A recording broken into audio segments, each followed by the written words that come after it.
তুমি কেন আমারে চাইলা না? এই প্রশ্নটা প্রতিদিন আমার মাথায় ঘুরপাক খায়। আমাদের প্রথম দেখা, সেই মুহূর্তে যেন সবকিছু থেমে গিয়েছিল। তোমার হাসি, তোমার কথা, তোমার সবকিছু মধুর মনে হয়েছিল। এখন কিছুতেই বুঝে উঠতে পারি না যে ঠিক কি কারণে তুমি আমাকে দূরে ঠেলে দিলে।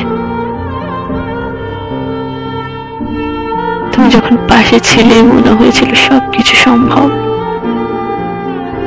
কিন্তু এখন তোমার মুখটাও ঝাপসা হতে শুরু করেছে। মনে হয় কি যেন একটা আমার হাতের মুঠোতেই ছিল, কিন্তু আমি তাকে ধরে রাখতে পারিনি। প্রতিদিন ভাবি আমাদের সম্পর্ক কি ছিল শুধুই অপরিচিত একজনের সাথে পরিচিত হওয়ার মতো, যেখানে আমি ছিলাম শুধুই একটি গল্পের চরিত্র যার কোনো গুরুত্ব নেই। তোমার চোখে যে এক অদ্ভুত ধরনের আভা দেখতে পেয়েছিলাম, তাকে আজ বিবর্ণ। নাকি তুমি আগের চেয়ে অনেক ভালো আছো? তুমি কি কখনো অনুভব করেছিলে আমাদের মাঝে থাকা সে অস্পষ্ট সংযোগ?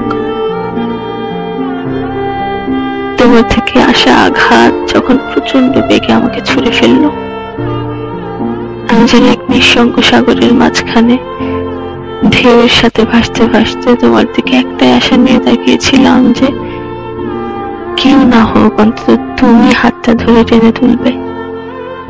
কিন্তু তুমি আমাকে চাইলে না।